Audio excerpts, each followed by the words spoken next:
This program is brought to you by Emory University.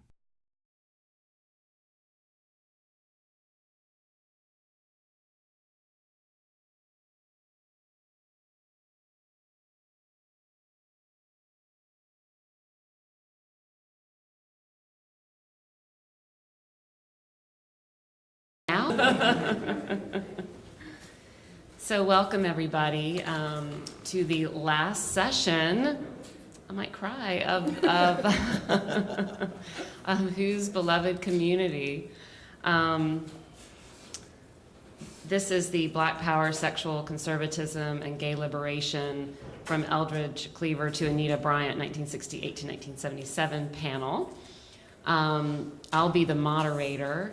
And I'll just say that my area is actually, or my area of scholarship, which I don't even really do anymore, is 1920s and 30s queer literature and kind of race, sexuality, gender. So this is not my specialty, but I did go to, my parents took me when I was a child to an Anita Bryant concert. And I saw, going into the concert, my first gay people because they were protesting the concert as I was walking into it. So anyway, that's my connection. Walking with my parents, I was probably 10 years old, 8 or 9, 10 years old. So it is my pleasure to introduce our panel today. And I'm just going to do introductions and let them have at it. So first, to my right, is Kevin Mumford. He is a professor of history at the University of Illinois at Urbana-Champaign. He's won the Audre Lorde Prize from the American Historical Association and has been a Fulbright senior scholar and a Schomburg Fellow. He's the author of Interzones, Black-White Sex Districts in Chicago and New York in the early 20th century, among other works. Christopher Phelps, next over, is an associate professor of American history teaching at the University of Nottingham in its American Studies program. He's the author of Young Sidney Hook, editor of Max Shatman's, I don't know who that is, Race and Revolution, and has published articles in the Journal of American History, the Journal of the History of Sexuality, and other leading academic journals. And he just found out that his article, The Closet in the Party, The Young Socialist Alliance, the Socialist Workers' Party, and Homosexuality, 1962 to 1970, just received an award from the Labor and Working Class History Association for Best Article published in the last 2 years in the journal Labor. So congratulations. And then last but not least, Beth Sherouse is an adjunct professor of history at the University of South Carolina, where she recently completed her PhD. Her dissertation is titled The Politics of Homosexuality in the 20th Century Black Freedom Struggle. She is also a longtime gay rights activist who co-founded the first gay straight alliance at her college, Mercer University, right here, right? Yeah, yep. Yeah, awesome. So welcome back home. Thanks. Hello. First, I'd just like to really thank not only the conference organizers, but also participants. Having been an activist and an academic for a long time, it's rare that my two worlds sort of meet in one place. So this has been a really unique experience for me, both as an activist and an academic, being able to sort of merge those two things together. So thank you very much for including me. All right, my paper is titled Caught Between Two Causes, Two Movements, Two Revolutions: Sexuality, Black Power, and the Emergence of Queer Black Identity Politics. Black sexologist Robert Staples wrote extensively on black sexuality in Ebony magazine during the 1970s. In a 1973 article titled Sex in the Black Middle Class, Staples argued that premarital sex was becoming increasingly acceptable among middle-class African Americans in the context of the shifting sexual and racial politics of the period.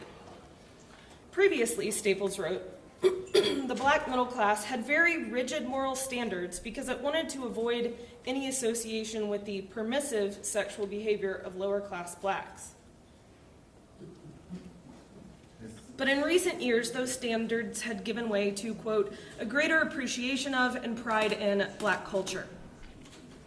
This shift that Staples identified reflected the larger changes occurring in Black politics during the late 1960s and early 1970s, which included a rejection of white culture and a celebration of Blackness.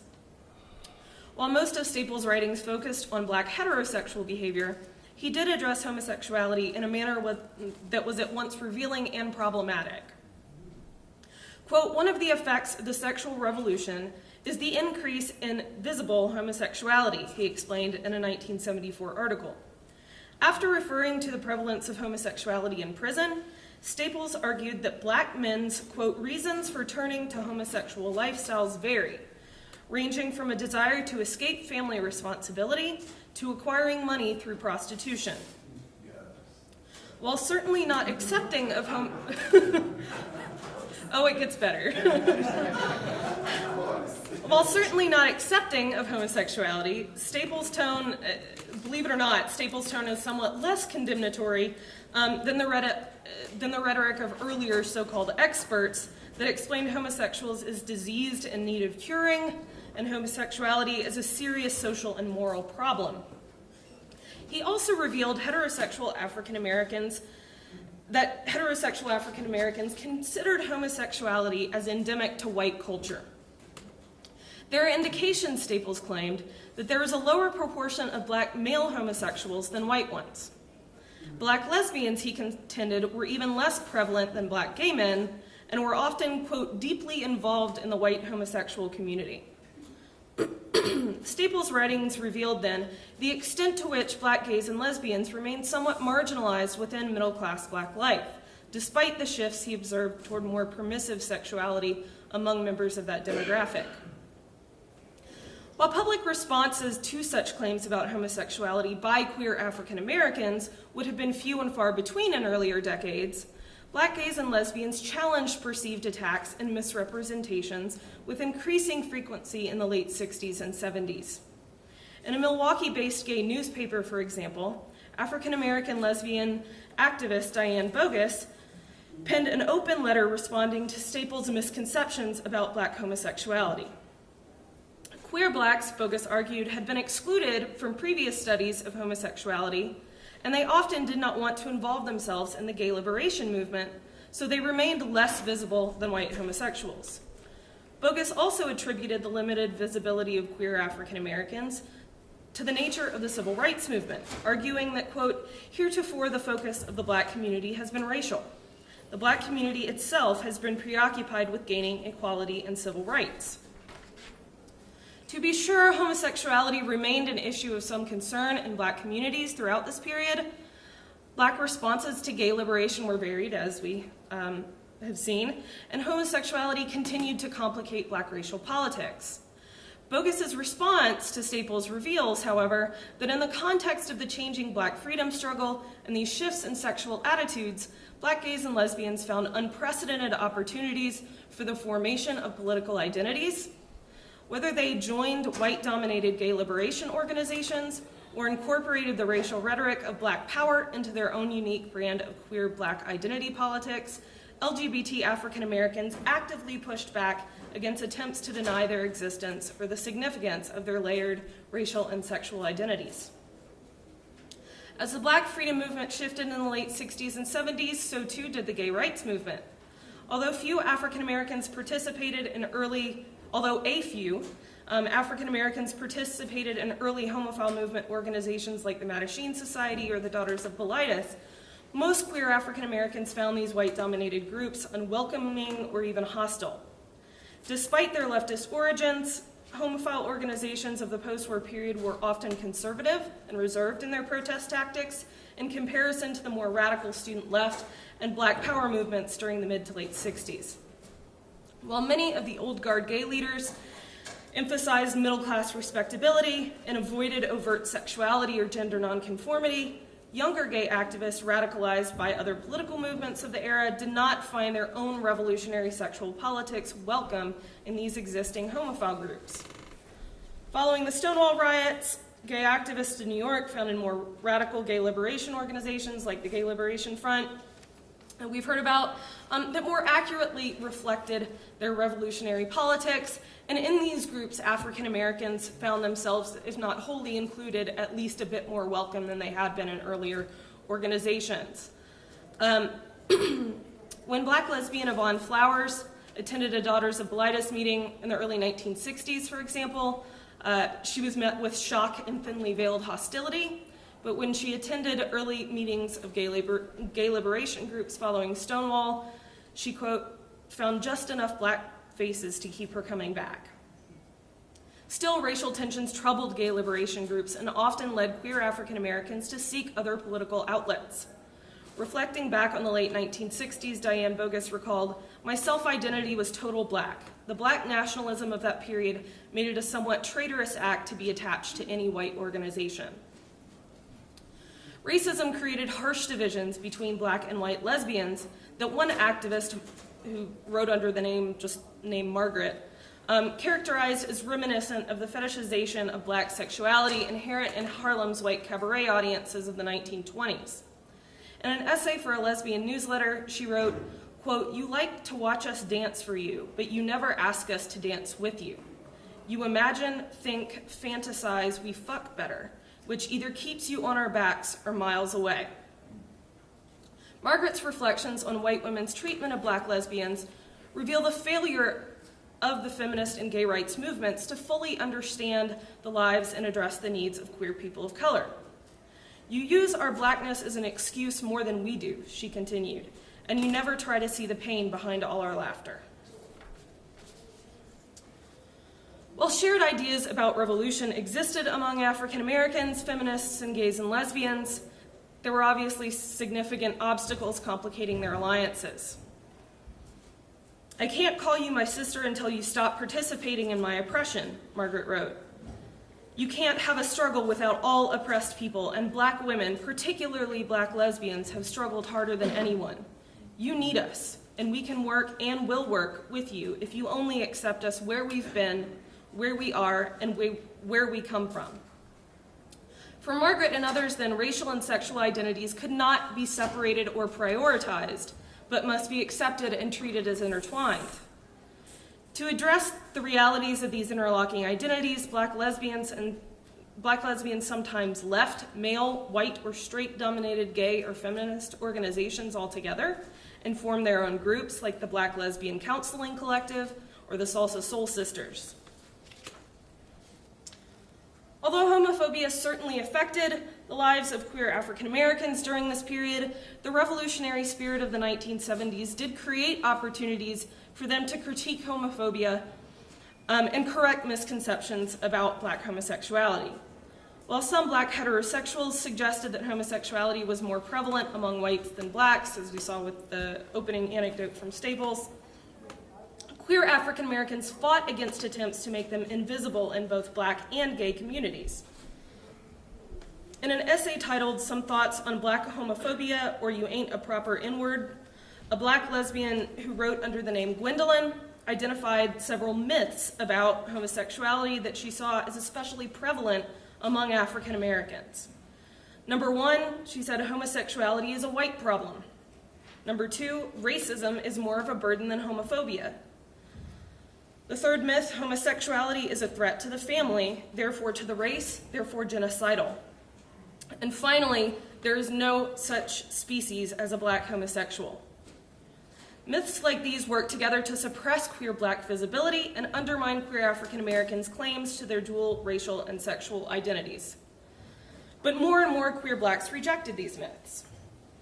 In contrast to earlier eras, Black gays and lesbians spoke out with growing frequency through advice columns in newspapers about their lives and identities, thereby creating an alternative public construction of Black queerness that was based on their own lived experiences. In one example, and I have a lot more of these in my larger work, but just to give you one example, a reader named Tony declared to Daily Defender's advice columnist Arletta Clare in July 1970 that he was homosexual. Quote, "But I am not afraid, ashamed, or embarrassed." He continued by making a case for gay liberation. For too long, he held, homosexuality has been treated as an illness, as a dirty, filthy, degenerate thing. To me, homosexuality is no more than a different part of life, another side of the coin that sooner or later is going to have to be accepted.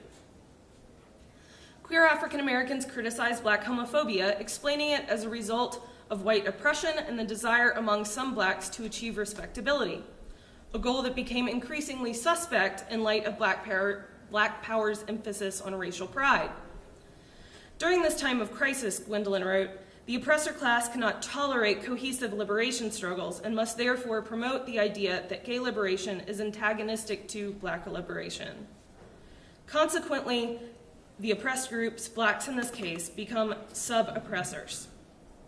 Black homophobia, she was suggesting, was the result of an urge toward whiteness. Gwendolyn offered the example of the, quote, standard heterosexual notion picked up by black heterosexuals that lesbianism is a threat to the black family, a notion that she suggests does not fit with the much broader concepts of family traditionally held by African Americans.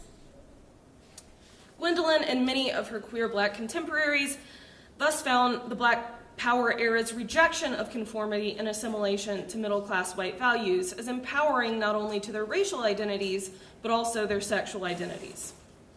Racial and sexual politics were obviously intertwined, and interracial relationships between men and between women were just as fraught with personal and political tensions as were their heterosexual equivalent. Writer Melvin Dixon often found himself torn between his sexual and romantic desires for white men and his frustrations with white society. As a college student during the height of the Black Power movement, Dixon's identification with the politics of Black Power, and particularly with Eldridge Cleaver's writings, thank you for setting me up for that one, Kevin, further complicated his thoughts about interracial same-sex relationships. But rather than feeling rejected by Cleaver's rhetoric about homosexuality and black masculinity, Dixon incorporated it into his own ideas about the revolutionary potential of black gay men through politicizing their sexual relationships. Quote, the black homosexual must perpetuate the idea of black masculinity, black manhood, he wrote. He cannot afford an interracial relationship, for that sexual experiences neutralizes his blackness in the deification or love of white men. The black homosexual who goes for white men over black men is in effect selling his blackness for a quick screw. Despite his own repeated relationships with white men, Dixon saw profoundly political implications in these relationships and expressed a strong ideological aversion to them. Quote, we cannot afford to have sex with white men in a revolutionary environment, he argued, because black masculinity is being compromised, sterilized, and minimized to the level of a well-hung stud who feeds the pale faggot the rich seed of blackness. The seed is wasted. It's like sowing the seeds of a new black nation in the pale, dry desert of a gaping Queen's Hollow ass. Yes. Yes. I told you it would get better, didn't I?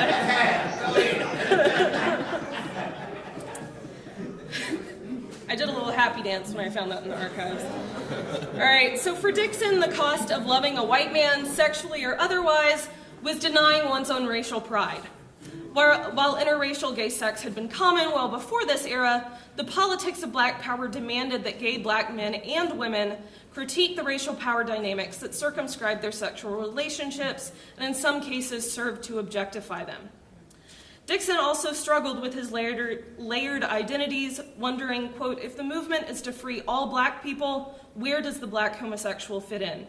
He is caught between two causes, two movements, two revolutions. Unfortunately, the momentum of queer black identity politics that emerged during the late 60s and 70s was slowed by the severe backlash against both gay liberation and black power in the late 70s. Even though the pathologizing of both black and gay sexuality had begun fading by the end of the gay liberation and black power eras, HIV/AIDS revived these pathologized images, compounding the disease's effects on black and gay communities and complicating the project of queer black liberation. Thank you.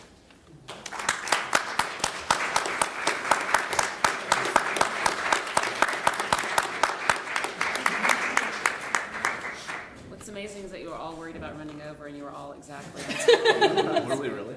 Awesome. Didn't you give me a few more minutes? No, No, I really? didn't. I didn't. Wow. I always Okay. read I mean, I was faster than prepared that. to, Yeah. but you were done. Taking questions.